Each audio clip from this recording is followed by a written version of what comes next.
Anime की एक अलग ही दुनिया है जो काफ़ी अनूठी है। आजकल जहां बिंज वॉच का दौर चल पड़ा है वहां पर किसी के लिए भी ड्रैगन बॉल या वन पीस जैसे एपिक एनीमे सीरीज को देखना असंभव है, क्योंकि इन सीरीज के सैकड़ों एपिसोड्स हैं जिन्हें एक ही सिटिंग में देखना काफ़ी मुश्किल है। तो स्वागत है आपका बियॉन्ड स्क्रॉलिंग में, और आज हम देखेंगे ऐसे ही एनीमे मिनी सीरीज जिसमें 13 या उससे कम एपिसोड्स हैं और जिन्हें देखने के लिए हमें ज़्यादा बैठना भी नहीं पड़ेगा। साथ ही हम आपको यह भी बताएंगे कि आप इन मिनी सीरीज को कहाँ देख सकते हैं। हमारे साथ इस वीडियो पे बने रहें। तो देर किस बात की है, आइए शुरू करते हैं।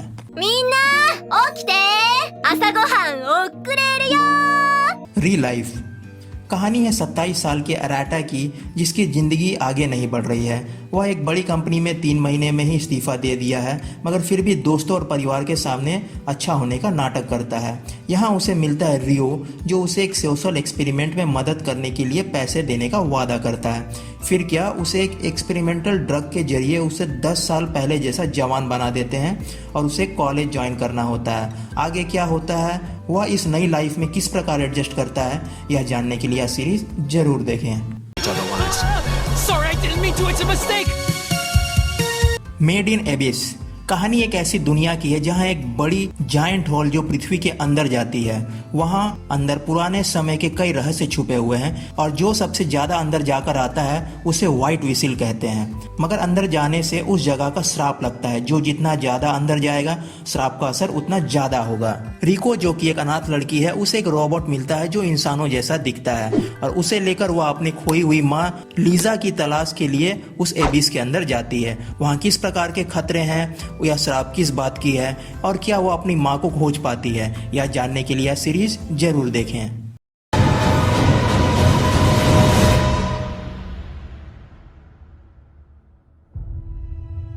बोराकामॉन यह एक कॉमेडी ड्रामा सीरीज है जहां एक यंग कैलीग्राफर हैंडा को एक फेमस कैलीग्राफर की पिटाई करने पर एक दूर के आइलैंड पर सजा के तौर पर रहने के लिए भेज दिया जाता है। एक ऐसा इंसान जिसने शहर के बाहर जिंदगी भर कदम नहीं रखा, उसके लिए ऐसी जिंदगी जीना काफी मुश्किल होता है।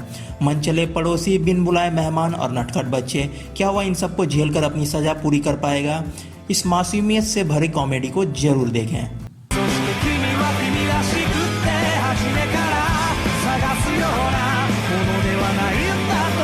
Devil is a part timer कहानी है सैटर्न की, जो अपने 2 जनरल के साथ इंसानी रूप में टोक्यो के शहर में रहता है, जहां वह बिना किसी जादुई शक्ति के एक अच्छा इंसान बन जाता है। फिर एमेलिया, सैटर्न की दुश्मन, उसे खत्म करने के लिए टोक्यो आती है, मगर उसके बदले हुए स्वभाव को देखकर उसे भी अपने आगे के फैसले के बारे में सोचना पड़ता है। आगे क्या होता है, उसमें इस तरह के चेंजेस क्यों आते हैं, यह जानने के लिए यह सीरीज जरूर देखें। Who'd think a Demon King would work at McDonald's, right? Like you're one to talk, little miss. Thanks for calling. How can I help you? एल्फन लाइड अगर आपने स्ट्रेंजर थिंग्स देखी है तो उसकी कहानी का इंस्पिरेशन इसी सीरीज से लिया गया है। कहानी है लूसी की, जिसके पास टेलीकाइनेटिक शक्तियां हैं और एक म्यूटेंट है जो पूरी तरह इंसानों की तरह दिखती है, सिवाय सर में 2 छोटे सींगों के। कहानी के शुरुआत में वह एक एक्सपेरिमेंटल फैसिलिटी में कैद है और वह वहां से भाग जाती है। बाहर उसे कूटा और उसकी कजिन यूका मिलते हैं, जो वहां की यूनिवर्सिटी में पढ़ाई कर रहे होते हैं, और यहाँ से वो दोनों भी लूसी के जीवन में शामिल हो जाते हैं। क्या स्पेशल टीम लूसी को दोबारा कैद कर पाती है? यूका और कूटा का क्या होता है, यह जानने के लिए सीरीज जरूर देखें। 8 years ago, प्लीज हमारे चैनल को सब्सक्राइब करें, क्योंकि हम लगातार आपके लिए ऐसी वीडियोस लाते रहेंगे। अब आते हैं सबसे महत्वपूर्ण जानकारी के ऊपर कि आप इन सीरीज को कहां देख सकते हैं। आप इन सीरीज को देख सकते हैं गोगो एनीमे या फिर anime1.com पर। इरेज्ड 29 साल का सटायरू एक स्ट्रगलिंग मांगा आर्टिस्ट है, जिसके पास रिवाइवल की शक्ति है, जिस कारण वह उस वर्तमान समय से 5 मिनट पहले जा सकता है और किसी भी घटना को होने से रोक सकता है। एक दिन उसकी मां का मर्डर हो जाता है और इसका सारा इल्जाम सटारू पे आता है। वह अपनी शक्ति का इस्तेमाल करता है, मगर इस समय वह 18 साल पीछे चला जाता है और बचपन की हुई एक घटना जिससे उसकी जिंदगी बदल दी थी, उसे रोकने की कोशिश करता है। उसके बचपन की घटना और उसकी मां के बीच क्या संबंध है, इस गुत्थी को सुलझाने के लिए यह सीरीज आप जरूर देखें। I'm going to save her. Promised Neverland Grace Field House एक अनाथालय है जहां सारे बच्चे एक साथ खुशी से एक दयालु मामा जो उनका ख्याल रखती है के साथ एक परिवार के तौर पर रहते हैं। किसी भी बच्चे को अनदेखा नहीं किया जाता क्योंकि 12 वर्ष होने पर उन्हें अडॉप्ट कर लिया जाता है। उनका डेली रूटीन कुछ टेस्ट्स को पूरा करना है, फिर दिन भर खेलने का रहता है। उनके लिए केवल एक ही नियम है कि इस अनाथालय के बाहर कदम नहीं रखना।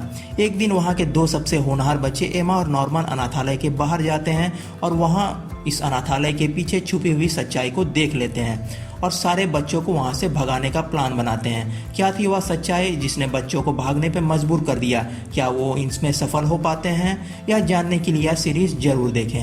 変えようよ世界見つけなければ私たちが生き残る方法約束のね टेरर इन रेजोनेंस यह एक साइकोलॉजिकल थ्रिलर है जहां 2 टीनेज लड़के जो 9 और 12 के नाम से जाने जाते हैं और एक प्रोटोटाइप एटॉमिक बॉम्ब चुरा लेते हैं और इंटरनेट में एक वीडियो अपलोड कर देते हैं जहां वो पूरे टोक्यो शहर को उड़ाने की धमकी देते हैं तब तक जब तक कोई उनकी पहेली को सुलझा ना दे। और इस दौरान वो लीजा नाम की लड़की से दोस्ती करते हैं और वह भी उनके प्लान में फंस जाती है और एक तेज स्मार्ट डिटेक्टिव उन्हें पकड़ने के पीछे पड़ा है।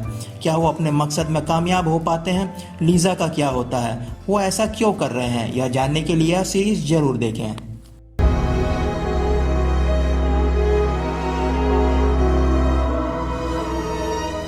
यूरी ऑन आइस यह सीरीज फिगर स्केटिंग पर आधारित है।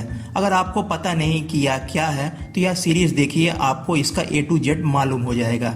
जापानी स्केटर कात्सुकी यूरी जो ग्रैंड प्रिक्स फाइनल में बुरी तरह हारने पर निराश हैं, उधर विक्टर निकीफोरेव रशियन वर्ल्ड चैंपियन है और उनके पास करने को कुछ नया नहीं है।